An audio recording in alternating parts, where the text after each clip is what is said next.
আগামীকাল ত্রিপুরায় আসছেন কণ্ঠশিল্পী শ্রেয়া ঘোষাল। মাননীয় মন্ত্রী সুশান্ত চৌধুরী বিশেষ ঘোষণা দিয়েছেন, রাজ্যবাসী আমন্ত্রিত। শ্রেয়া ঘোষাল কি বলছেন ত্রিপুরা আসা নিয়ে, এবং মাননীয় মন্ত্রী সুশান্ত চৌধুরীও কি বলছেন, একবার শুনুন। আমার ভীষণ আনন্দ হচ্ছে কি আমি প্রথমবার ত্রিপুরায় আসছি, আগরতলায় আসছি আমি 14 December to perform in tourism promo fest 2024, যেটা হচ্ছে স্বামী বিবেকানন্দ ময়দানে। আর আমার অনেক অনেক ধন্যবাদ ডিপার্টমেন্ট অফ ট্যুরিজম, ত্রিপুরা গভর্নমেন্টকে for bringing me to this beautiful.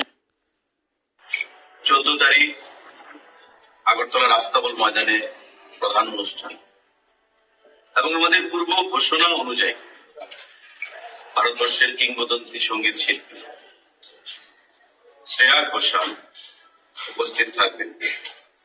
এবং আমরা এখন পর্যন্ত যা ফিডব্যাক, এখানে পুলিশ থেকেও ডিআইজি, এসপি ট্রাফিক আছেন, তাদের কাছেও যা ফিডব্যাক, যে ঐতিহাসিক জনসমাগম আমরা লক্ষ্য করব আগামী 14 শুনলেন, আগামীকাল সেই মহেন্দ্রক্ষণ, ভারতবর্ষের মহান শিল্পী, ভারতবর্ষের অন্যতম গায়িকা শ্রেয়া ঘোষাল, কণ্ঠশিল্পী, ত্রিপুরা রাজ্যের আস্তাবল ময়দানে আসছেন।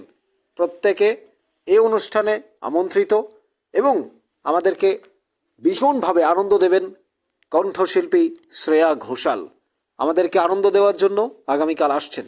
অর্থাৎ রাজ্যের ট্যুরিজম বা আমাদের রাজ্যের পর্যটন মন্ত্রী মাননীয় সুশান্ত চৌধুরী, তিনি বারবার প্রচেষ্টা করে কখনো শান, কখনো কুমার শানু, কখনো সোনু নিগম, এবারে শ্রেয়া ঘোষালকে এনে এই কনকনে ঠান্ডা হাওয়ার মধ্যে মানুষের আরও একটু আনন্দ দেওয়ার জন্য, রাজ্যটাকে আরও একটু মানুষের কাছে পরিচিতির জন্য মাননীয় মন্ত্রী সুশান্ত চৌধুরীর এই ঐকান্তিক চেষ্টা সত্যি আমাদের জন্য গর্বের এবং ভালো লাগার।